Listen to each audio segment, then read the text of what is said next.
Kalau di Indonesia, Kawasaki punya KLX series, sedangkan Honda punya CRF series, sementara Yamaha dengan varian WR seriesnya. Lalu siapakah jagoan Suzuki di kelas ini? Kenapa mereka tidak ikut serta memasarkan motor trail mereka di Indonesia? Padahal kalau dilihat-lihat, pasaran motor trail saat ini cukup ramai diminati. Dan tentunya, kehadiran motor trail Suzuki ini akan menjadi hal yang ditunggu-tunggu oleh para fans di tanah air.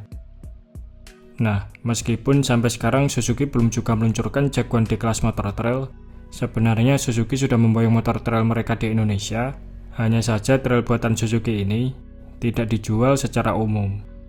Dan motor Suzuki yang sudah diboyong ke Indonesia ini adalah Suzuki DR200S.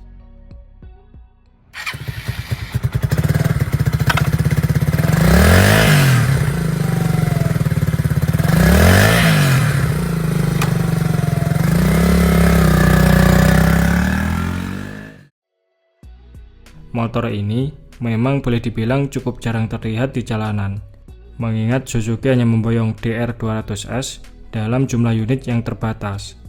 Ditambah lagi, pihak Suzuki Indonesia juga tidak menjual motor ini secara umum, melainkan hanya didatangkan untuk memenuhi pesanan sebagai motor dinas kepolisian maupun TNI. Dilansir dari autorider.com, Yohan Yahya selaku Kepala Departemen Sales Suzuki Indomobile mengungkapkan kalau pihaknya mendatangkan Suzuki DR200 sebagai armada Brimob sejak tahun 2015 lalu. Beliau juga menyebutkan bahwasanya sampai tahun 2020 sudah ada sekitar 8.000 unit Suzuki DR200 yang sudah masuk ke tanah air, atau rata-rata setiap tahunnya terdapat 1.300 sampai 1.400 unit Suzuki DR200 yang dimasukkan ke Indonesia. Suzuki DR200 sendiri merupakan produk Suzuki global yang dijual secara resmi di negara Australia, Jepang, Afrika, dan beberapa negara di Amerika. Dirancang sebagai trail street legal yang bisa dipakai di jalan raya. Secara dimensi, motor ini nggak beda jauh dari trail 150cc kebanyakan, dan bahkan tinggi joknya pun sedikit lebih rendah dari rata-rata trail 150cc yang dijual di Indonesia. Kubikasi mesin yang diusungnya mempunyai kapasitas murni 199cc, SOHC 2 klep berpendingin udara, pengkapitan bahan bakar memakai karburator Mikuni BST 31 mm, serta transmisinya 5 speed. Mesin ini diklaim mampu menghasilkan tenaga maksimal sampai 20 horsepower di 8.500 rpm, serta torsi puncak 18,6 Nm pada 7.000 rpm. Tenaga tersebut sudah cukup mumpuni, baik itu untuk kebutuhan off-road maupun sekedar untuk penggunaan sehari-hari. Apalagi bobot kering motor ini hanya 113 kg, alias nggak beda jauh dengan KLX 150.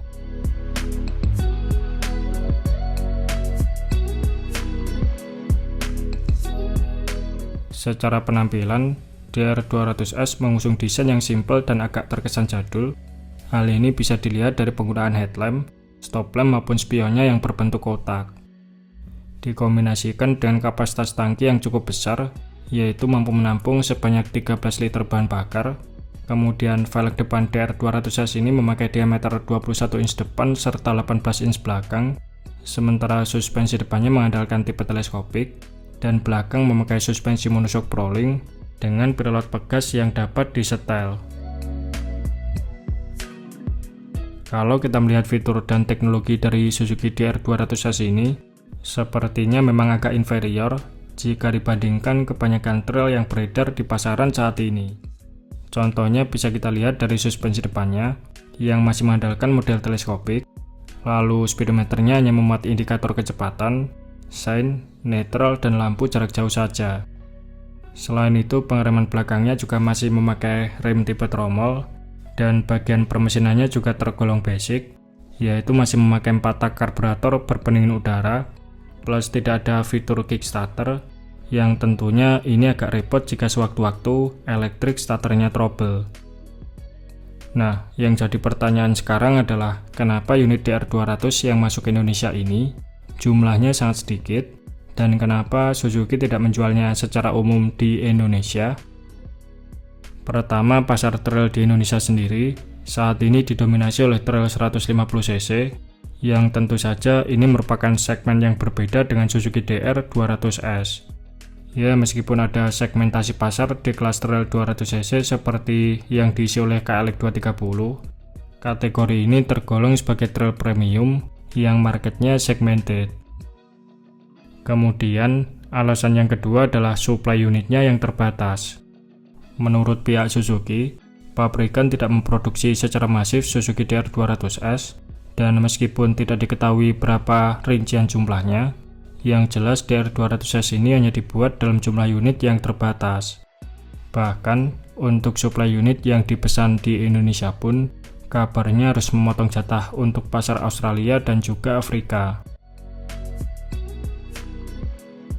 Alasan berikutnya adalah masalah harga. Sebagai motor yang berstatus CPU Jepang, harga motor ini bisa dipastikan akan lebih mahal karena biaya pajak dan lain-lain, sehingga jika dijual secara umum, diperkirakan harganya bisa tembus mencapai 50-60 jutaan.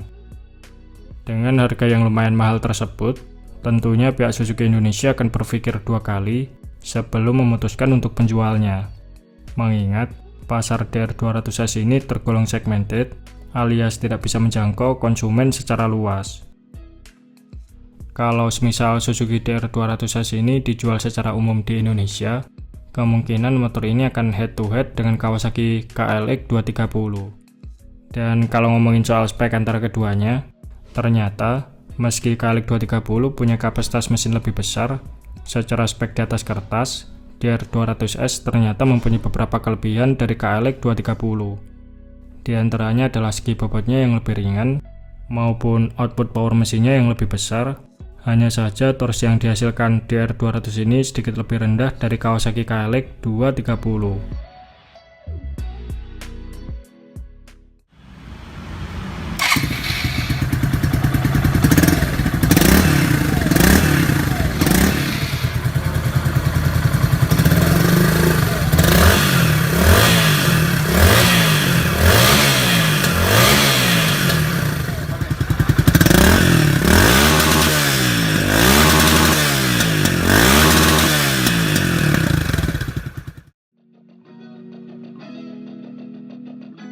Nah, bagaimana pendapat teman-teman mengenai Suzuki DR200 ini?